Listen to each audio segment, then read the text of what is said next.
પ્રકરણ 1 નો ભાગ આપણે આજે 4 ભણીશું, જેની અંદર રાસાયણિક પ્રક્રિયાનો બીજો ભાગ વિઘટન પ્રક્રિયા તરીકે ઓળખાય છે. સર્વે વિઘટન પ્રક્રિયાની અંદર સામાન્ય આપણે એક પ્રવૃત્તિ આપેલી છે, જે પ્રવૃત્તિની અંદર આપણને રસાયણ તરીકે ફેરસ સલ્ફેટનું અણુસૂત્ર થાય FeSO4. ફેરસ સલ્ફેટના આશરે લગભગ 2 થી 3 ગ્રામ પદાર્થ એક કસનળીની અંદર આપણે લઈએ. કસનળીની અંદર લઈ અને તેને બન્તેન બર્નર વડે ગરમ કરવા પ્રયત્ન કરીએ. હવે આ જે ફેરસ સલ્ફેટ છે FeSO4 ને આપણે ઉષ્મા આપવાથી એના ત્રણ ઘટકોમાં પહેલો ઘટક જે છૂટો પડે એને ફેરસ ઓક્સાઇડ કહેવાય. ફેરસ ઓક્સાઇડનું અણુસૂત્ર થાય Fe2O3 અને સલ્ફર ડાયોક્સાઇડનું અણુસૂત્ર થાય SO2 અને ત્રીજો ઘટક એ છૂટો પડે છે સલ્ફર ટ્રાયોક્સાઇડ. હવે Fe2O3 જે છે એ ઘન સ્વરૂપે મળે, SO2 છે એ વાયુ સ્વરૂપે મળે અને SO3 છે એ પણ વાયુ સ્વરૂપે. એટલે કે એક જ પદાર્થના 3 ઘટકોમાં નિર્માણ ક્રિયા છે. તો જ્યારે આપણે FeSO4 ને ગરમ કરીએ ત્યારે જમીનમાંથી જે FeSO4 મળે એનું રાસાયણિક સૂત્ર હકીકતમાં એનું રાસાયણિક સૂત્ર FeSO4 7H2O છે. 7H2O. હવે 7H2O આપણે લખશું નહીં, પણ સામાન્ય રીતે એને જ્યારે ગરમ કરીએ છીએ ત્યારે એની અંદરથી પાણીના અણુઓ જે છે એ પાણીના અણુઓ હંમેશા ઉડી જાય. હવે FeSO4 નો શરૂઆતનો રંગ સામાન્ય રીતે લીલા રંગનો. FeSO4 નો મૂળ રંગ લીલો છે. હવે જ્યારે આપણે એને ગરમ કરીશું ત્યારે આ લીલો રંગ છે એ ઉડી જશે, લીલો રંગ રહેશે નહીં અને અન્ય રંગ એટલે કે કાળો રંગ થઈ જશે. એટલે કે એની પહેલા રંગની અંદર એના ગુણધર્મોમાં ફેરફાર. બીજો ગુણધર્મ SO2 નો છે. SO2 છે એ તીવ્ર વાસવાળો વાયુ છે. હવે આ બંને વાયુને મુખની નજીક લઈ જઈએ તો આપણને એક વાત અને વાત આવવાને કારણે આપણા જે શ્વસન ક્રિયા છે એ શ્વસન ક્રિયાની અંદર થોડા ઘણા ફેરફાર થવાની શક્યતા છે. હવે આની ઉપરથી એક ઘટકનું 3 ઘટકોમાં રૂપાંતર થઈ જાય, એટલે કે એક પદાર્થમાંથી 3 પદાર્થ રૂપાંતર થાય, 3 કરતા વધારે પણ થાય, 3 કરતા ઓછા પણ થઈ શકે. તો એવી પ્રક્રિયાને વિઘટન પ્રક્રિયા છે. હવે વિઘટન પ્રક્રિયાની આપણે વ્યાખ્યા યાદ કરીએ તો વ્યાખ્યામાં વિઘટન પ્રક્રિયા એટલે શું? તો એક જ પદાર્થમાંથી 2 કે તેથી વધુ ઘટકોમાં રૂપાંતર થવાની ક્રિયાને વિઘટન પ્રક્રિયા કહે છે. વિઘટન પ્રક્રિયા એટલે છૂટું પડવું. જો આમ દરેક ઘટકોના મૂળ સ્વરૂપની અંદર છૂટા પડવાનું. હવે બીજું એવું ઉદાહરણ આપણે એક લઈએ તો કેલ્શિયમ કાર્બોનેટ. કેલ્શિયમ કાર્બોનેટનો ખરેખર ગુજરાતી અર્થ થાય કડી ચૂનો ને ગરમ કરવાથી, ગરમ એટલે સામાન્ય ઉષ્મા શબ્દ વપરાય છે, એનું કેલ્શિયમ ઓક્સાઇડ અને કાર્બન ડાયોક્સાઇડમાં રૂપાંતર થાય છે. હવે આનો આપણો અણુસૂત્ર બને તો કેલ્શિયમ કાર્બોનેટને અણુસૂત્ર આપણે આગળ વધીએ તો CaCO3 એટલે કડી ચૂનો. કેલ્શિયમ કાર્બોનેટ ઉષ્મા આપવાથી એના 2 ઘટકો બને, એટલે કે કેલ્શિયમ ઓક્સાઇડ નું અણુસૂત્ર CaO વત્તા કાર્બન ડાયોક્સાઇડ નું અણુસૂત્ર CO2. CO2 કયા સ્વરૂપે હોય? ગેસ સ્વરૂપે. જ્યારે કેલ્શિયમ ઓક્સાઇડ ઘન સ્વરૂપે હોય, કેલ્શિયમ કાર્બોનેટ ઘન સ્વરૂપે હોય. હવે આ કેલ્શિયમ કાર્બોનેટના પણ શું થયા? 2 ઘટકમાં રૂપાંતર થાય. એટલે કે 2 કરતા વધારે પણ હોઈ શકે, 2 કરતા ઓછા પણ હોઈ શકે, પણ મિનિમમ 2 ગણવા આપે. હવે અહીંયા જો આગળ વધીએ તો આ પ્રક્રિયાનો ઉપયોગ સામાન્ય રીતે જે ઘટકો જો ઉપયોગ આપણે લેવા જઈએ તો ઉપયોગની અંદર રેતીમાંથી કાચ બનાવવી, કાચ એટલે કે ઊંચા ઉષ્ણતા માને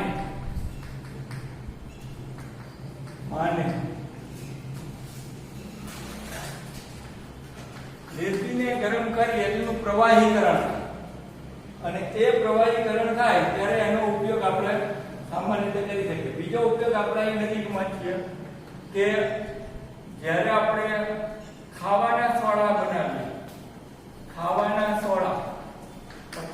સોડાની અંદર પણ અણુસૂત્ર થાય NaHCO3 સોડિયમ બાયકાર્બોનેટ,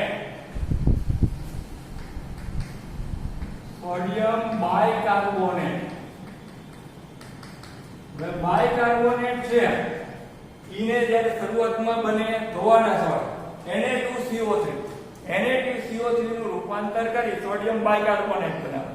સોડિયમ બાયકાર્બોનેટનો ઉપયોગ બનાવવા માટે સામાન્ય રીતે ચૂનાને ગરમ કરી એમાંથી આ કાર્બન ડાયોક્સાઇડ વાયુનો ઉપયોગ થાય. કાર્બન ડાયોક્સાઇડ વાયુ છે એને સોડિયમ બાયકાર્બોનેટની અંદર બનાવતા પહેલા એને મિક્સ કરીએ અને એનું ભઠ્ઠીની અંદર ગરમ કરી અને રૂપાંતર કરો ત્યારે સોડિયમ બાયકાર્બોનેટ બને.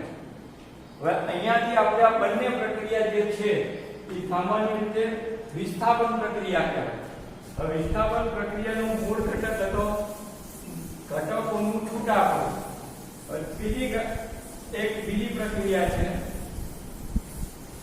કે પાણી આપણે લઈએ, તો પાણીને એના મૂળ ઘટકોમાં રૂપાંતર કરવું પડે. એ પ્રક્રિયા આપણે આપેલી છે. હવે એ પ્રક્રિયા જો જોવા જઈએ તો ખાલી એને આકૃતિમાં આપણને સમજાવવા પ્રયત્ન કરેલો છે. ખરેખર લખ્યું છે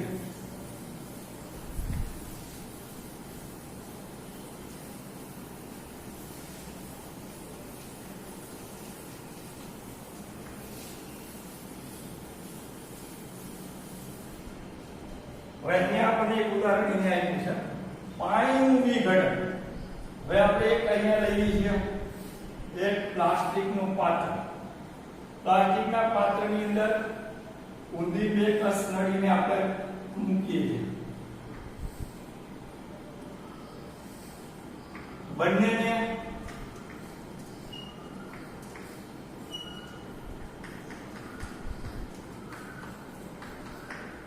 બંનેને 6 વોલ્ટની બેટરી સાથે આપણે અહીંયા બેટરી ગણો, ઇલેક્ટ્રિક પાવર ગણો, 6 વોલ્ટની બેટરી છે.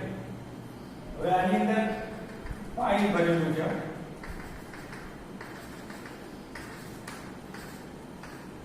હવે આ કસનળી પણ પાણીથી ભરેલી ઊંડી છે.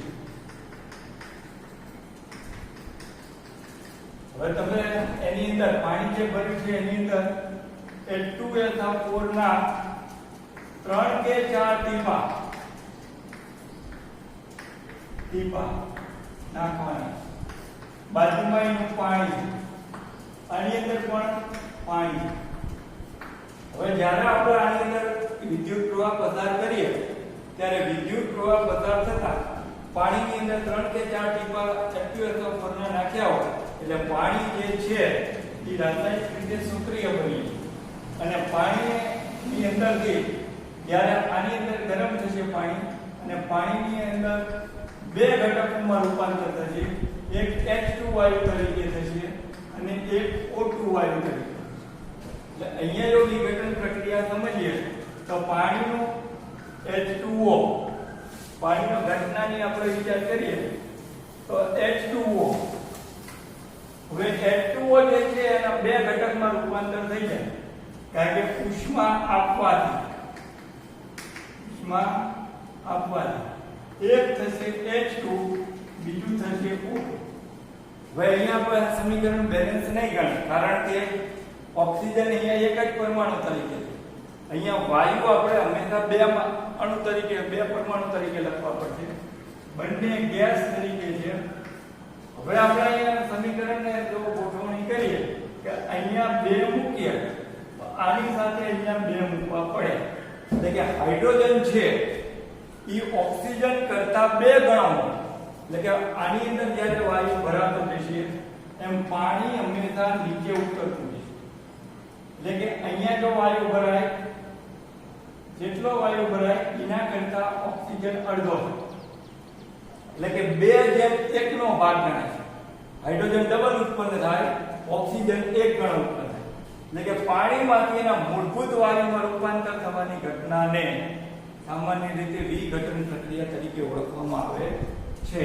આવા બીજાને ઉદાહરણ પણ આપેલા છે, બરોબર છે. કે બીજી એક આકૃતિ પણ એને આપણને આપેલી છે.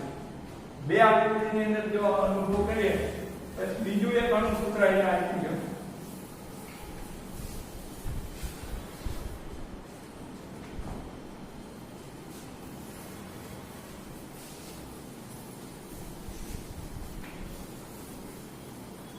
Lead nitrate.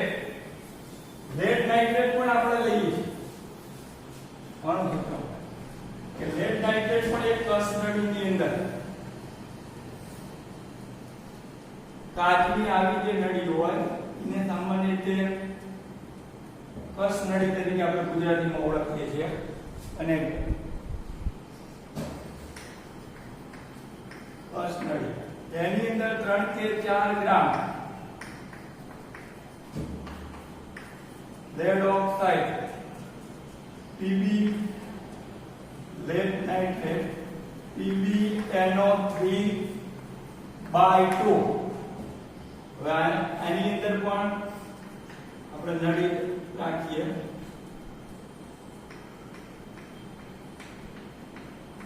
જો સ્ફટિક રચનાનો અર્થ એવો થાય કે સામાન્ય રીતે જેના કણી સ્વરૂપ જેવી રચના હોય એને સ્ફટિક કહેવાય વિજ્ઞાન. એને પણ આપણે બંધન બર્નર વડે ગરમ કરવા પ્રયત્ન કરીએ.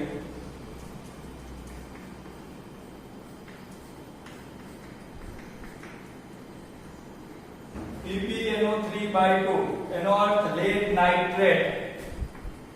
લેડ નાઇટ્રેટ ને ઉષ્મા આપવાથી લેડ નાઇટ્રેટ નું અણુસૂત્ર PbNO3/2 ઈ સામાન્ય રીતે લાલ રંગનો આવશે. પહેલો ગુણધર્મ લેડ નાઇટ્રેટ લાલ રંગનો હોય. ગરમ કરવાથી એ કથ્થાઈ રંગનો બને. હવે કથ્થાઈ રંગનો જે બને એને PbO2 લેડ ઓક્સાઇડ વત્તા NO2 વત્તા ઓક્સિજન. હવે PbNO3/2 ઘન સ્વરૂપનો ગણાય. ઉષ્મા આપવાથી PbO ઘન સ્વરૂપ, NO2 ગેસ સ્વરૂપ, ઓક્સિજન ગેસ સ્વરૂપ. હવે આપણા સમીકરણને પણ જો આ ગરમ કરીએ છીએ એ જ પ્રકારની વસ્તુ આપણે અહીંયા દર્શાવીએ કે PbNO3/2 ઉષ્મા આપવાથી PbO, હવે PbO એટલે લેડ ઓક્સાઇડ બને. Lead oxide. NO2 એટલે નાઇટ્રોજન ડાયોક્સાઇડ. શા માટે ડાયોક્સાઇડ શબ્દ લખાય કે જેની પાછળ બગડો આવશે.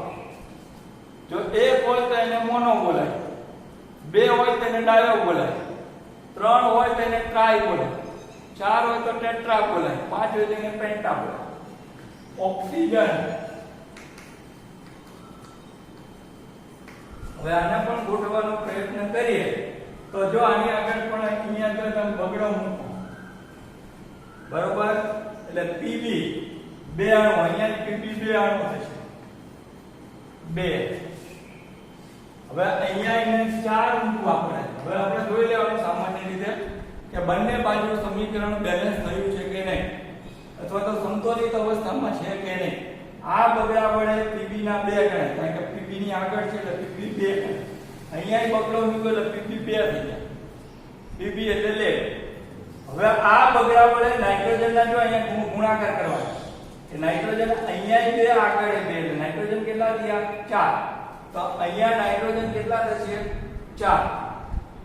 4 n ની આગળ છે માટે નાઇટ્રોજન ને ઓક્સિજન બંનેને છૂટા પાડવાના એટલે 4 નાઇટ્રોજન હવે ઓક્સિજન ગણતરી કરીએ તો 4 નું 8 વત્તા 2 8 ને 2 10 હવે ઓક્સિજન 10 અને અહીંયા પણ તમે જો અહીંયા 4 2 દુ 4 10 ને 4 14 થવા જોઈએ બરોબર અહીંયા જોઈએ આપણે કે આ તગડા વડે આ બગડાને ગુણવાના એટલે 3 દુ 6 6 દુ 12 હવે 12 આપણને થવા જોઈએ તો આપણે અહીંયા ગણીએ કે 2 દુ 4 4 વડે આ 2 ને ગુણ્યા એટલે 4 દુ 8 8 ને 2 10 કમ્પ્લીટ 12 થઈ ગયા ગણતરી કરો ઓક્સિજન 2 4 દુ 8 એટલે 10 8 ને 2 10 10 ને 4 14 હવે અણુસૂત્ર હજી બેલેન્સ થતું નથી અણુસૂત્ર જો બેલેન્સ થઈ જાય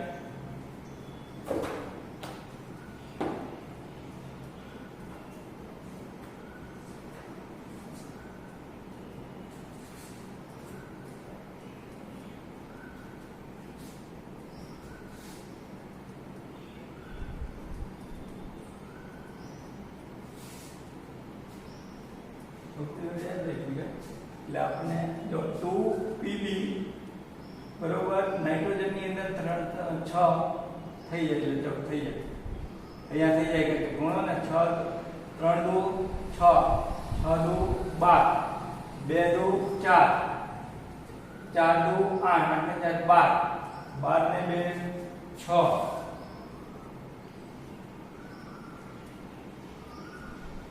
થઈ ગયું આપણે જો પુસ્તક પ્રમાણે સમીકરણ લખવાનો પ્રયત્ન યાદ રાખવા માટે કરવાના છે 2PbNO3/2 ઘન સ્વરૂપ 2PbO2 વત્તા 4NO2 વત્તા ઓક્સિજન હવે અહીંયા આપણું સમીકરણ ખોટું છે અહીંયા બોલવાનું એટલે 2PbO થઈ ગયા કમ્પ્લીટ PbO પકડો કાઢી નાખજો ફરીથી યાદ કરજો કે 2Pb વત્તા NO3/2 2PbO 4NO2 વત્તા આવી પ્રક્રિયા પણ આપણે લઈ શકાય છે હવે બીજા અહીંયા વધારાના પણ આપણને ઉદાહરણ આપ્યા છે કે સિલ્વર પ્રકારની એક પ્રક્રિયા છે silver chloride AgCl2 silver chloride હવે એને પ્રકાશ પ્રક્રિયા શબ્દ વાપરે પ્રકાશ પ્રક્રિયા એટલે સૂર્યપ્રકાશની હાજરીમાં સૂર્યપ્રકાશને આપણા દ્રાવણને લઈ જવામાં આવે તેના મૂળભૂત ઘટકોમાં રૂપાંતર થઈ જાય એટલે કે Ag વત્તા Cl AgCl2 માં હવે Cl2 બંધારણ 2Cl2 આવશે હવે અહીંયા બે પરમાણુ ગોઠવવા પડશે કારણ કે ક્લોરીન ના બે પરમાણુ AgCl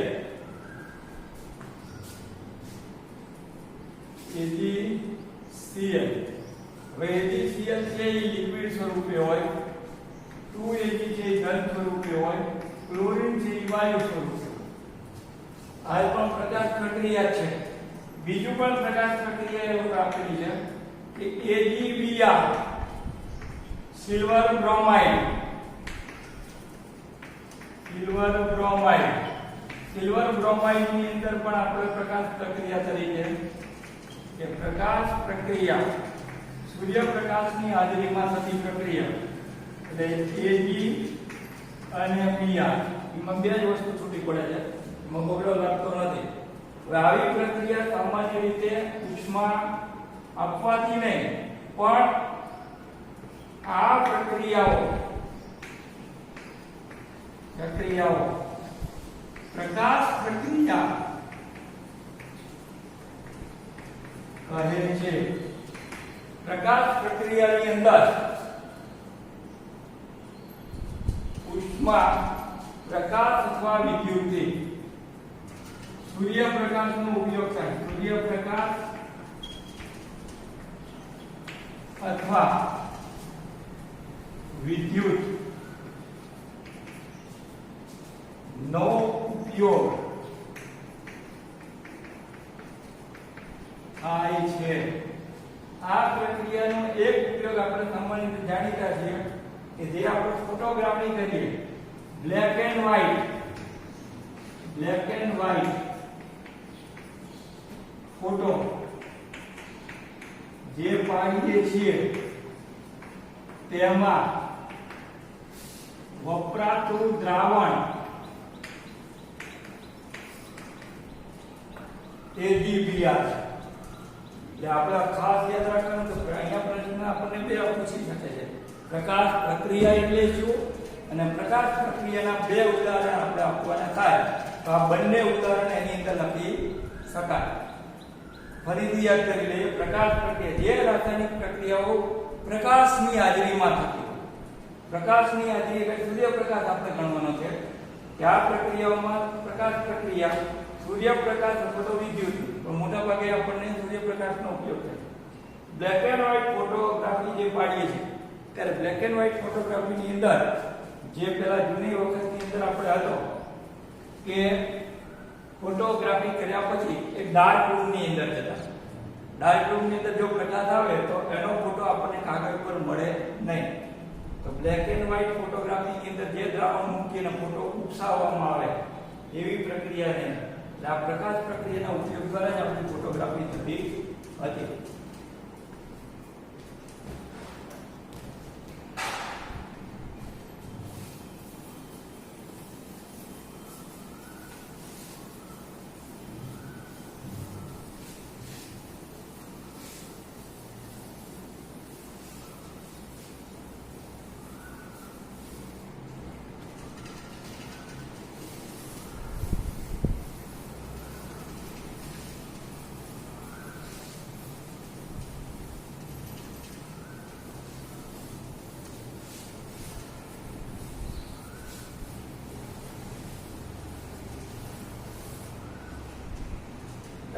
ત્રીજા પ્રકારની જે રાસાયણિક પ્રક્રિયા છે એનું નામ છે વિસ્થાપન પ્રક્રિયા.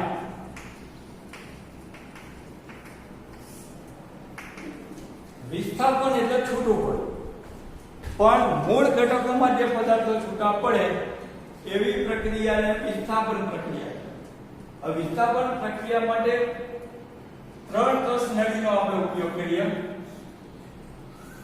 3 કસ નળી, એક કસ નળી, પછી આ બીજી કસ નળી અને એક આ ત્રીજી કસ નળી. ચોથી કસ નળી આપણે બહારને તરફ દોરીએ. હવે ત્રણેયની પહેલી કસ નળીની અંદર મુખ્ય દ્રાવણ જે બનાવીએ છીએ CuSO4 કોપર સલ્ફેટ નું દ્રાવણ. હવે આ કોપર સલ્ફેટ નું થોડું દ્રાવણ અત્યારે આપણે બધા જ ત્રણે કસ નળીની અંદર નાખવા પ્રયત્ન કરીશું.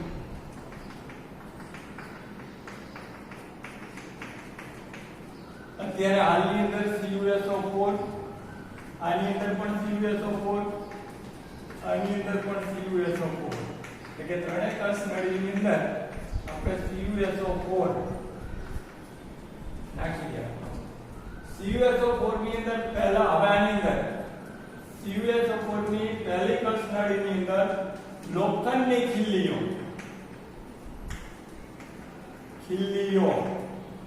બીજાની અંદર પદાર્થ નાખીએ છીએ ઝેડ, એટલે કે ઝીંકના ટુકડા, ઝીંક ધાતુના ટુકડા. અને ત્રીજી કસ નળીની અંદર આપણે નાખવાનું છે Pb, એટલે કે લેડ, Pb, લેડ ધાતુ. હવે ત્રણેયની અંદર આપણે ખીલીઓ જે છે એ આમ લાંબી હોય તો આપણે આકૃતિ દ્વારા પ્રદર્શિત કરવા તો બધું ખ્યાલ આવી જશે. ઝીંક ધાતુ છે એ અનિયમિત આકારના પદાર્થો હોય. પીબી ના પણ અનિયમિત આકારના ગોળ આપણે પદાર્થ નાખીએ. હવે ત્રણેયની અંદર આપણે જો પ્રયત્ન કરીએ તો લોખંડની ખીલી છે એને કોપર સલ્ફેટના દ્રાવણમાં નાખવામાં આવે તો એનું રાસાયણિક સમીકરણ આપણે ગોઠવવાનો પ્રયત્ન CuSO4 વત્તા લોખંડને Fe ઘન. આ CuSO4 લિક્વિડ લોખંડની ખીલી ઘન સ્વરૂપે છે.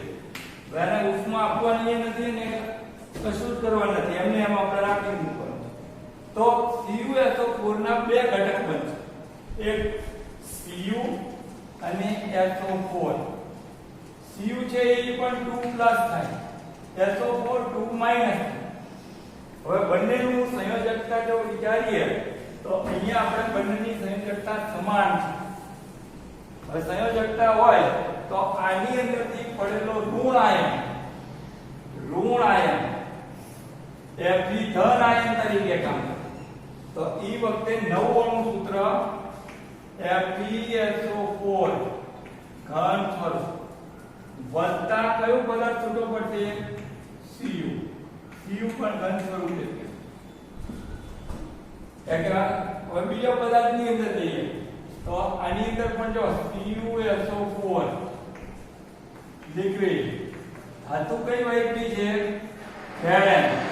તો Zn ની અંદર જે રાસાયણિક પ્રક્રિયા થતા હવે જો આનું ઋણ આયન Zn સાથે રહે એટલે કે એનું અણુ સૂત્ર બનશે ZnSO4 S વત્તા કયો પદાર્થ છૂટો પડે? Cu. દરેક વખતે આમ Cu છૂટું પડી જે ધાતુ આપણને નથી દેખાતી એ જો ઉપર આવી જાય તો એને વિસ્થાપન પ્રક્રિયા. ત્રીજી ધાતુ છૂટી પડે CuSO4 વત્તા Pb. તો અહીંયા એનું સૂત્ર આપણું આમ બનશે PbSO4 એટલે કે લેડ સલ્ફેટ વત્તા Cu. બધાય ઘન સ્વરૂપ હોય. Cu છે એ ઘન સ્વરૂપ. તો બધાયના નામ ફરીથી યાદ રાખવા પડે. કોપર સલ્ફેટ સાથે આયનની પ્રક્રિયા થતા આયન સલ્ફેટ નો બોલાય તો એને ફેરસ સલ્ફેટ બોલાય. ફેરસ સલ્ફેટ એ બોલી શકાય. વત્તા કોપર. લોખંડની ખીલી પર જે કાટ જેવો ભાગ છે એની અંદર લાલ રંગના ઘટકો ખીલી પર ચોટી છે. ખીલી એટલે કેવા રંગની દેખાશે? લાલ રંગની.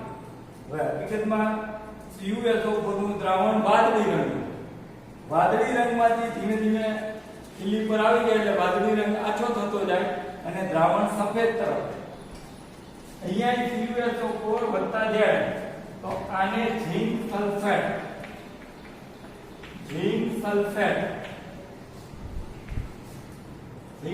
સફેદ રંગ જેવું છે વત્તા કોપર. અહીંયા લેડ સલ્ફેટ વત્તા કોપર. હવે બધા સમીકરણ ફરી એકવાર જોઈ લઈએ. CuSO4 ને લોખંડ સાથે રાસાયણિક પ્રક્રિયા થતા FeSO4 વત્તા Cu છૂટો. CuSO4 ને ઝીંક સાથે પ્રક્રિયા કરતા ZnSO4 વત્તા Cu છૂટો પડે. ZnSO4 એટલે ઝીંક સલ્ફેટ. CuSO4 Pb એટલે લેડ. PbSO4S વત્તા Cu તો લેડ સલ્ફેટ બને. હવે આ ત્રણેય ઉપરથી આપણે રાસાયણિક પ્રક્રિયાની વ્યાખ્યા લખી શકાય કે વિસ્થાપન પ્રક્રિયા એટલે શું?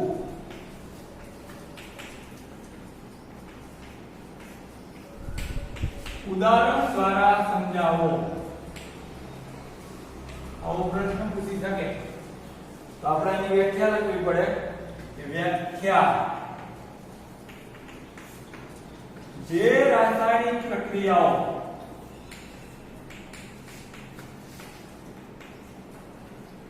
માં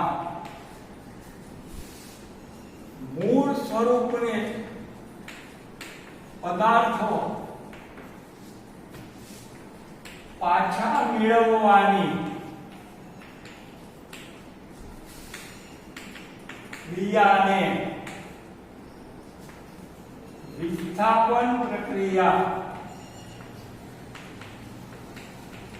કહે છે. અને પછી એના ત્રણમાંથી બે ઓછામાં ઓછા ઉદાહરણ આપવા પડે.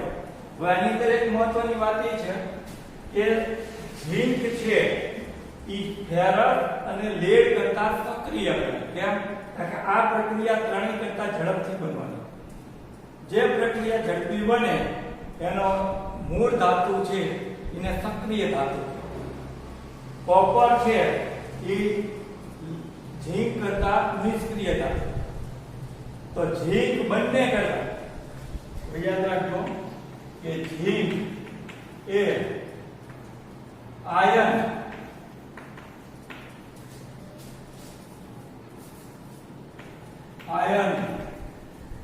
અને લેડ કરતા સક્રિય છે તેમ કહેવાય.